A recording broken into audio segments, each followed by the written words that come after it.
Révéler des secrets qui pourraient ébranler vos croyances les plus profondes, des leçons que les hommes apprennent trop tard dans la vie et qui pourraient blesser leurs sentiments. Dans un monde qui prêche le contrôle externe comme clé du succès, nous révélons une vérité qui remet tout en question. Ces leçons ne sont pas simplement des conseils, ce sont des révélations puissantes qui promettent des transformations rapides et impactantes, offrant un chemin moins emprunté vers une véritable sérénité et maîtrise de soi. Êtes-vous prêt à explorer des vérités que beaucoup découvrent seulement quand il est trop tard?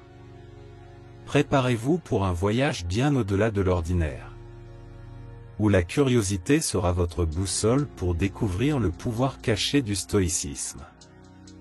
Regardez jusqu'à la fin et transformez votre vie avec une sagesse intemporelle. Chapitre 1. Le pouvoir de la perception. Imaginez-vous au milieu d'une tempête. Pas n'importe quelle tempête, mais la tempête de la vie, où chaque goutte de pluie représente un défi, un obstacle, une adversité. Ça vous dit quelque chose? Certainement. À un moment donné, nous nous trouvons tous sous ces cieux tourmentés. Pourtant, il y a un pouvoir extraordinaire à notre disposition, souvent sous-estimé ou oublié, le pouvoir de la perception. Ce ne sont pas les choses qui nous dérangent, mais notre interprétation d'elles. Ces paroles, prononcées il y a des siècles par l'empereur philosophe Marc Aurèle, portent une sagesse intemporelle. Elles nous rappellent que, même si nous ne contrôlons pas toujours les événements autour de nous, nous avons la capacité de choisir comment nous y réagissons. C'est l'essence de la vraie liberté. Non pas l'absence de revers, mais la capacité de choisir notre réaction face à eux. Mais comment accéder à cet état d'être? Comment pouvons-nous apprendre à voir non seulement avec les yeux physiques, mais avec l'esprit et le cœur? La réponse réside dans la pratique de la perception. Au lieu d'être emportés par le courant des événements, nous pouvons apprendre à nous positionner en tant qu'observateurs. Imaginez-vous debout au bord d'une rivière déchaînée. Les eaux coulent avec force, emportant des feuilles, des branches, et même de petits animaux. De même, la vie nous bombarde de ses innombrables défis. Mais au lieu d'être emporté par le courant, vous restez ferme, observant. Cette métaphore illustre la différence entre être passivement affecté par les événements ou choisir activement comment les interpréter et y répondre. Développer cette capacité d'observation demande pratique et patience. Cela commence par la prise de conscience de nos propres pensées et émotions. Chaque fois que nous sommes confrontés à une situation difficile, nous avons l'opportunité de nous demander: est-ce que je vois cette situation uniquement à travers les yeux de la peur, de la frustration, ou puis-je voir à travers une lentille d'apprentissage, de croissance, peut-être même de gratitude? Ce changement de perspective ne signifie pas ignorer la douleur ou le défi, mais plutôt choisir une réponse qui nous donne du pouvoir plutôt que de nous diminuer. Ce processus de perception nous permet de trouver le calme au milieu du chaos. C'est comme apprendre à danser sous la pluie, au lieu d'attendre simplement que l'orage passe. La capacité de choisir notre réponse face à l'adversité est un pouvoir incroyable que nous possédons tous. Cependant, cela exige que nous nous connaissions profondément, que nous soyons prêts à regarder vers l'intérieur, et surtout, que nous soyons prêts à exercer consciemment notre liberté de choix. Donc, la prochaine fois que vous vous trouvez au milieu d'une tempête, rappelez-vous du pouvoir de votre perception. Rappelez-vous que même si nous ne pouvons pas contrôler tous les aspects de notre vie, nous pouvons toujours contrôler la manière dont nous choisissons d'y répondre. C'est une véritable manifestation de la liberté, et une source inépuisable de force intérieure. Ainsi, même dans les moments les plus turbulents, nous pouvons trouver un havre de paix et de clarté en nous-mêmes, nous permettant de naviguer à travers le chaos avec grâce et résilience. Chapitre 2. Accepter l'impermanence. Plongeons maintenant dans une autre dimension de l'existence humaine, tout aussi profonde et transformative, l'acceptation de l'impermanence. Imaginez un instant que nous sommes debout au bord d'une rivière majestueuse. Observant ses eaux couler sans fin, ce flux perpétuel sert de puissant rappel de la nature transitoire de tout ce qui existe. Tout comme l'eau qui coule, rien dans la vie n'est statique. Tout est en mouvement constant, en changement et en évolution. Comprendre et accepter que tout dans la vie est emprunté, que nous ne faisons que passer, peut initialement sembler une notion redoutable, voire effrayante. Cependant, cette prise de conscience porte en elle une clé puissante pour la liberté émotionnelle et spirituelle. En reconnaissant la transience de tout, nous nous libérons de la peur de la perte. Après tout, comment pouvons-nous craindre de perdre ce que nous savions toujours ne pas pouvoir retenir éternellement? Cette prise de conscience de l'impermanence nous invite à embrasser la gratitude pour le moment présent. Chaque instant devient un cadeau précieux, un trésor éphémère qui, une fois parti, ne revient pas. Cette perspective nous pousse à vivre plus pleinement, consciemment et appréciativement.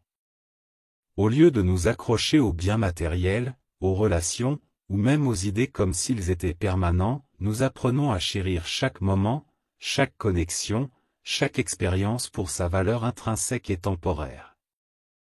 Mais comment pratiquons-nous cette acceptation dans la vie quotidienne, dans un monde qui nous pousse constamment vers l'accumulation et la permanence?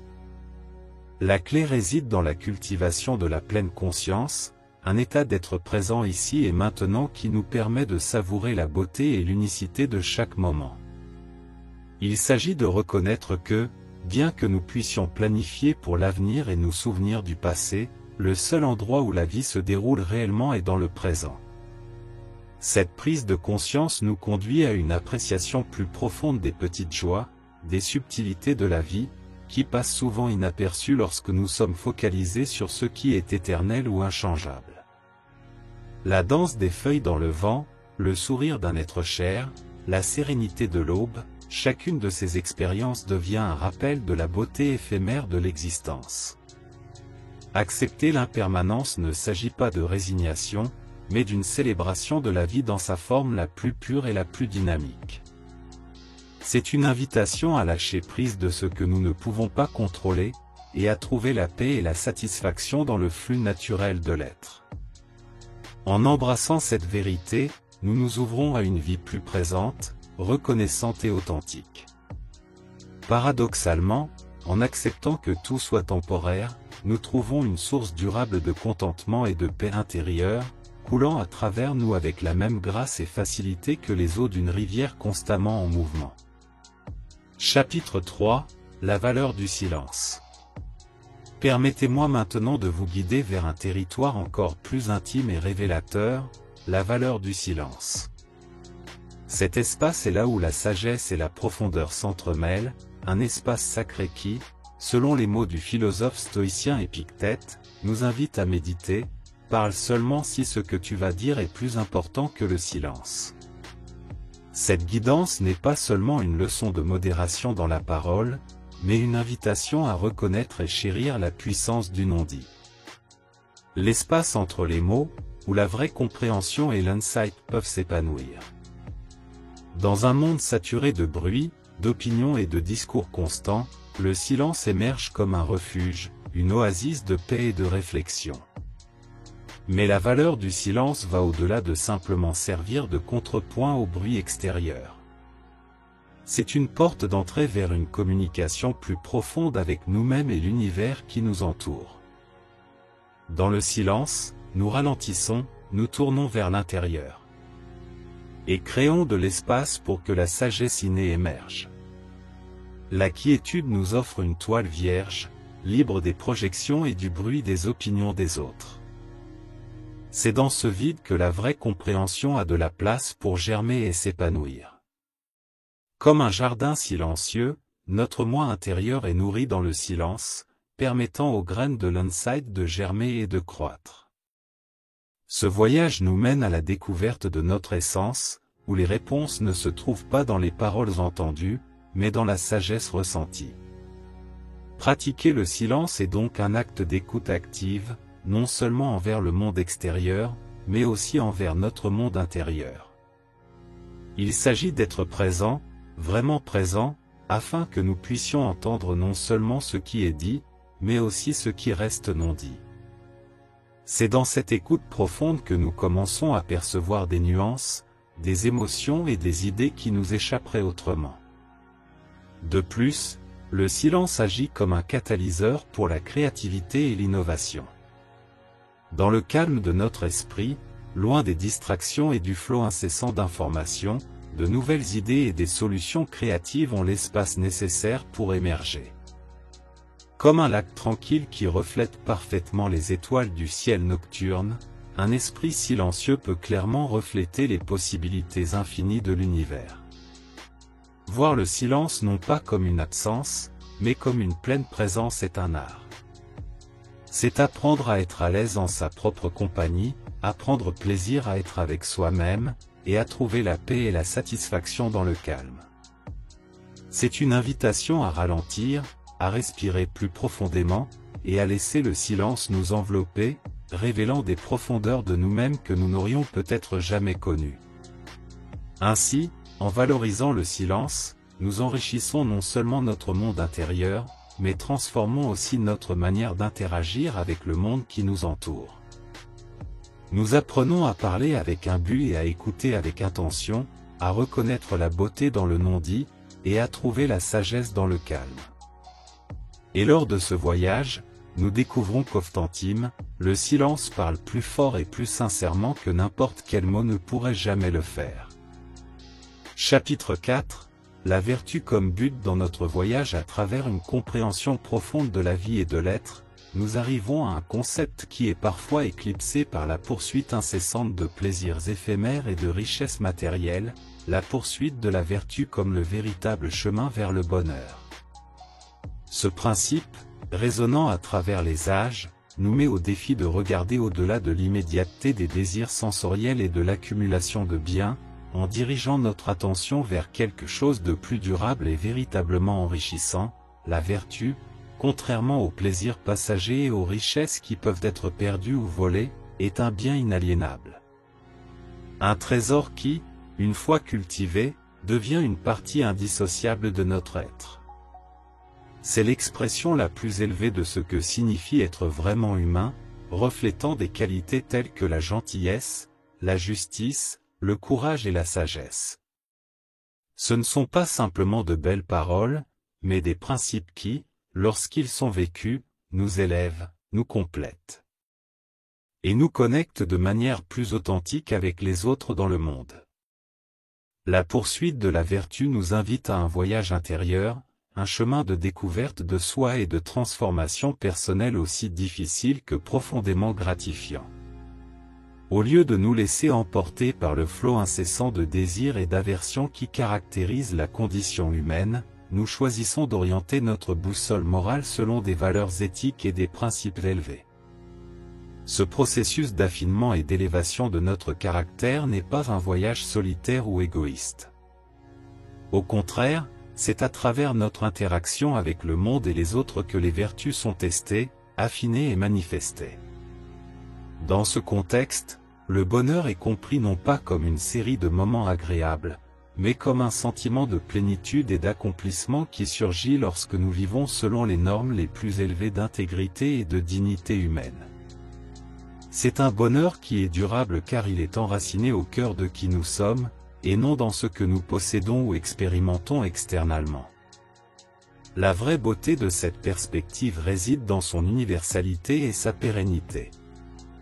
Peu importe l'époque ou le lieu, les vertus fondamentales restent les mêmes, transcendant les frontières culturelles et historiques. Et bien que la poursuite de la vertu puisse sembler être un chemin moins fréquenté dans le monde moderne, rempli de distractions et de gratifications instantanées, c'est précisément ce voyage qui offre la promesse d'un bonheur plus authentique et durable. Par conséquent, au fur et à mesure que nous faisons des choix dans la vie, définissons nos priorités et cherchons sens et but, que nous nous souvenions de la sagesse ancienne qui nous enseigne que la vertu est le seul bien véritable que nous possédons réellement. c'est le fondement sur lequel une vie pleine et significative est construite. Et en cultivant les vertus dans nos vies, nous nous rapprochons non seulement du bonheur véritable, mais contribuons également à un monde plus juste, compatissant et harmonieux. Chapitre 5 – Souveraineté sur les désirs. Enfin, mais non moins significatif, nous entrons dans le domaine de la souveraineté sur les désirs, un concept qui nous invite à réfléchir sur l'essence de la vraie liberté. La liberté est la seule dignité digne de l'homme, proclame Sénèque, l'un des plus grands philosophes stoïciens, dont les paroles résonnent à travers les siècles au cœur de notre quête d'un sens plus profond de l'autonomie et de l'autodétermination. Cette notion de liberté transcende la simple absence de restrictions externes. Il s'agit d'une réalisation interne, une victoire sur les tourbillons de désirs et d'émotions qui nous gouvernent souvent de manière subtile mais profonde. La vraie liberté n'émerge pas d'une indulgence indiscriminée dans ses forces internes, mais d'une souveraineté consciente sur elles.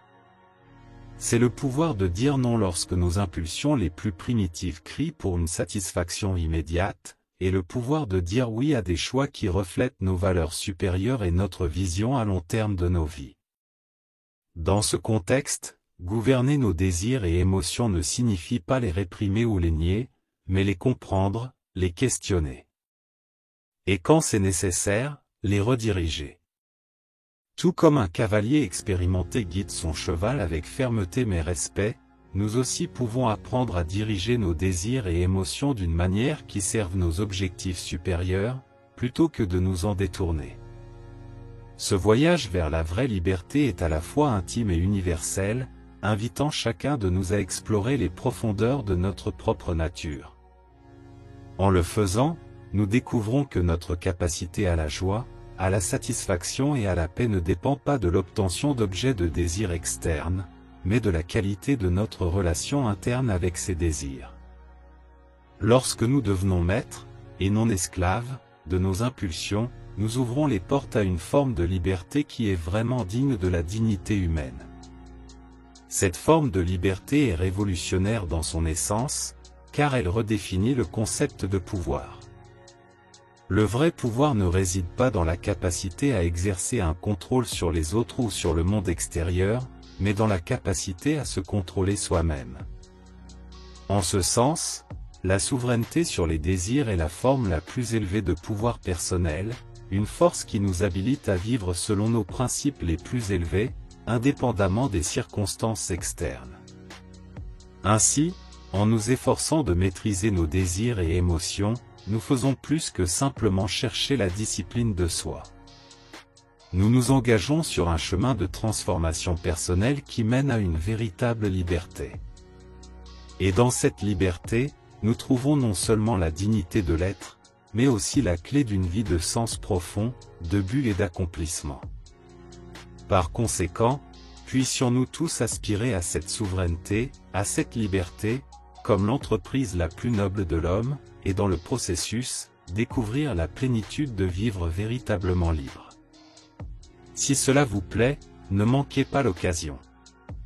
Achetez dès maintenant le livre électronique, Le stoïcisme au XXIe siècle, stratégie antique pour des défis modernes, et déverrouillez votre prospérité, votre abondance et améliorez vos relations avec ce livre électronique.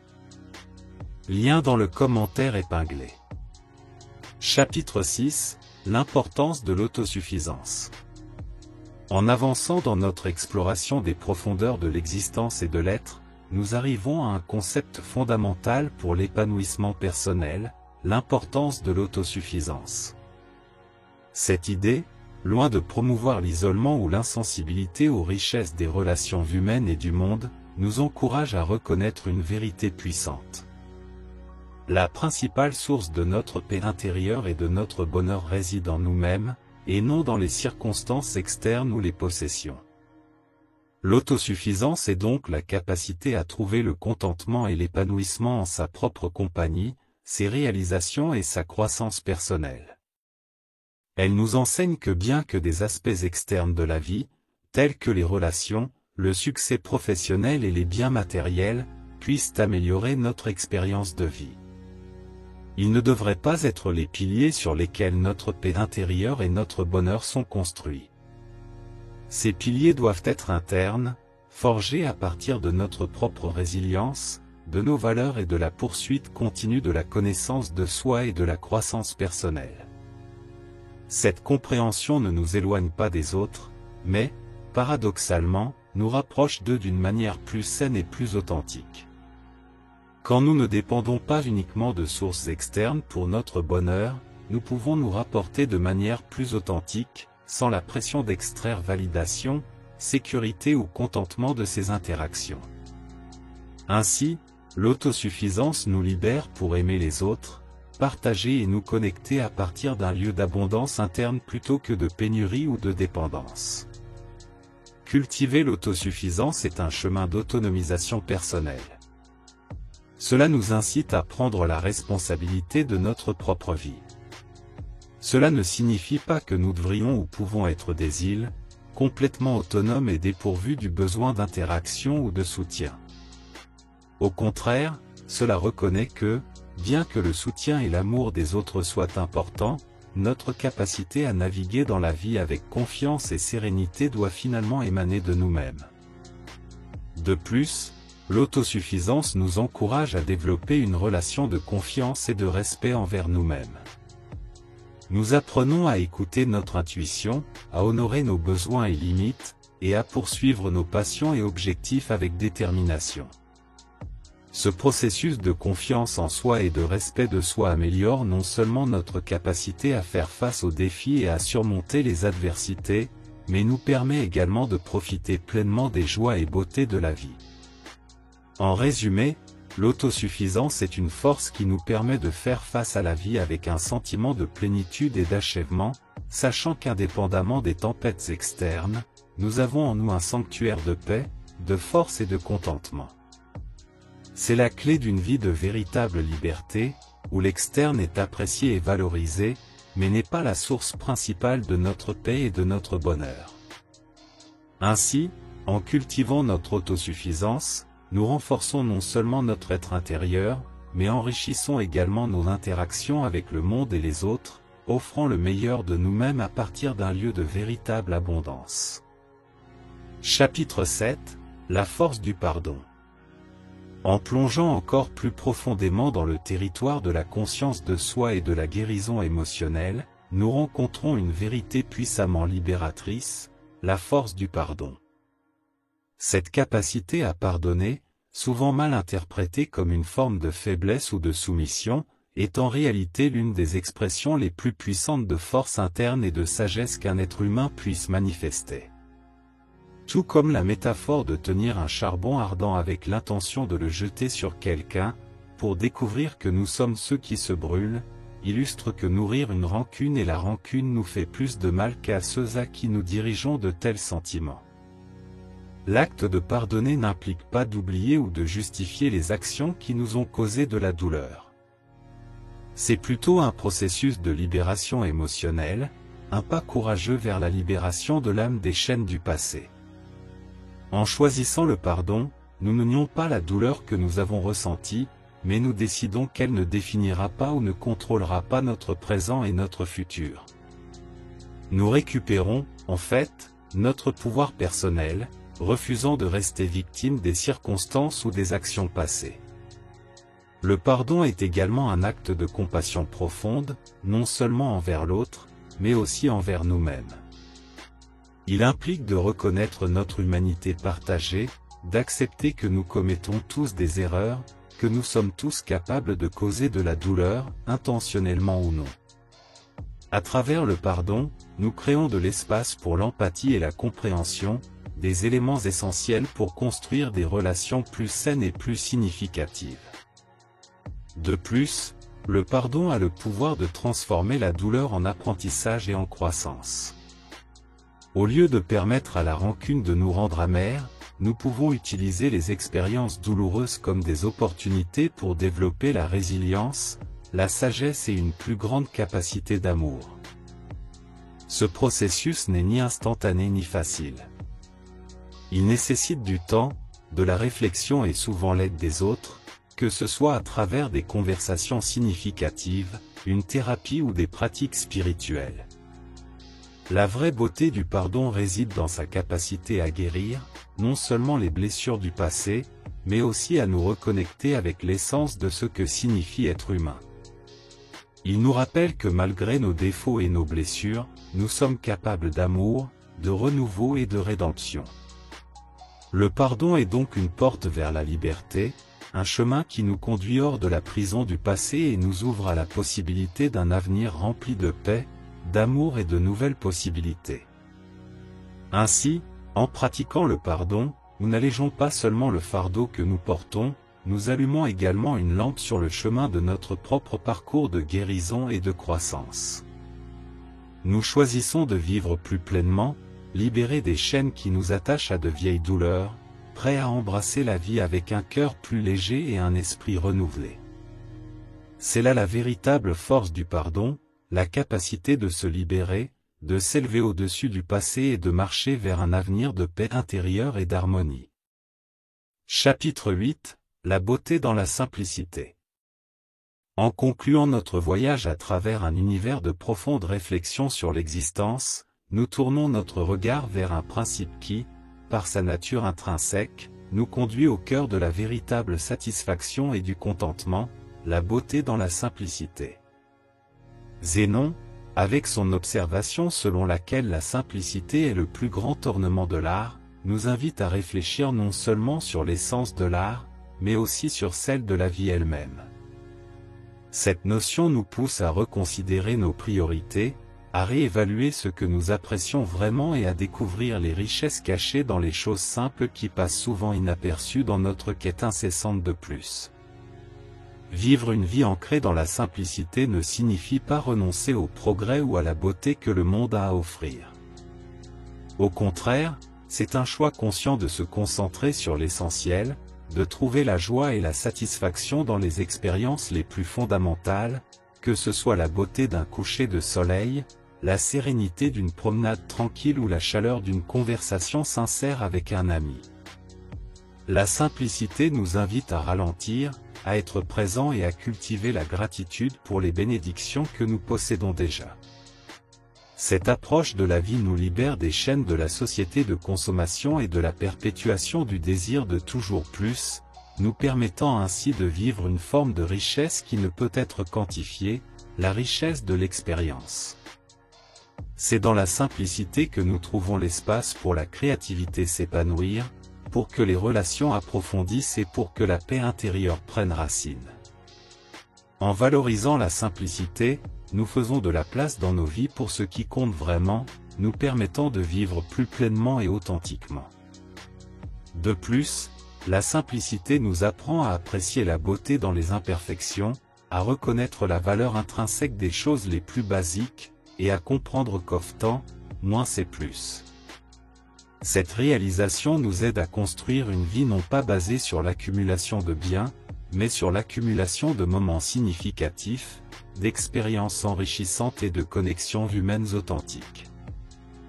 Dans un monde de plus en plus complexe et rapide, la simplicité émerge comme un phare de clarté et de sérénité, nous guidant vers ce qui est vraiment essentiel.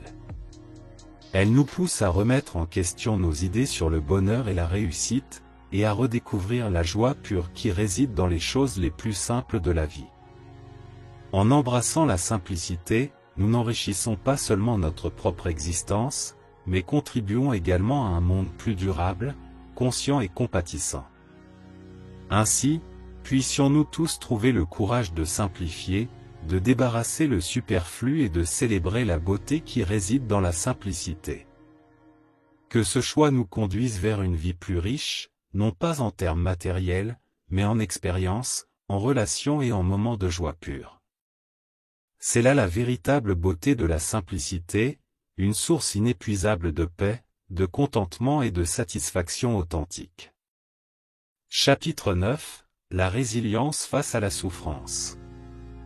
Alors que nous contemplons la toile complexe de l'existence humaine, nous rencontrons un aspect inévitable et difficile de notre voyage, la souffrance. Bien que nous la percevions souvent comme une force destructrice, un maître cruel qui nous teste jusqu'à nos limites, il existe une perspective transformative à considérer, la souffrance comme une grande enseignante. Cette vision ne diminue pas la douleur ou la difficulté que la souffrance apporte, mais reconnaît son potentiel pour façonner notre caractère, renforcer notre résilience et approfondir notre capacité à trouver du sens et de la lumière, même dans les ombres les plus denses de l'expérience humaine. La résilience face à la souffrance est l'une des qualités les plus admirables et transformatrices que nous puissions développer. Elle ne découle pas du déni de la douleur, mais de l'acceptation et de la volonté de faire face, d'apprendre et de grandir à travers les expériences les plus difficiles. Ce processus de confrontation et de dépassement nous enseigne sur notre propre force, sur la capacité à se rétablir et à reconstruire, et sur l'importance de nourrir l'espoir et de trouver un sens. Même confrontés aux plus grandes adversités, la souffrance, en nous sortant de notre zone de confort et en nous confrontant à nos vulnérabilités, offre une opportunité unique d'introspection et de connaissance de soi. Elle nous force à remettre en question ce que nous apprécions vraiment, ce qui nous motive, et ce qui est essentiel pour notre bien-être et notre bonheur. Ce faisant, nous pouvons découvrir des réserves de force et de courage que nous ne savions pas posséder, et développer une plus grande appréciation de la vie et des joies simples qu'elle offre. De plus, la souffrance nous connecte de manière plus authentique aux autres. L'expérience partagée de la douleur peut abattre les barrières, construire des ponts d'empathie et de compassion, et nous enseigner l'importance du soutien mutuel et de la communauté. En nous ouvrant aux autres dans nos moments de vulnérabilité, nous créons de l'espace pour des relations plus profondes et plus significatives. La capacité à trouver de la lumière dans les ombres, à extraire sagesse et croissance des profondeurs de la souffrance, est un témoignage de la résilience de l'esprit humain. Cette capacité à se transformer face à l'adversité nous permet non seulement de survivre, mais de prospérer. Puissions-nous nous souvenir de la capacité transformative de la souffrance.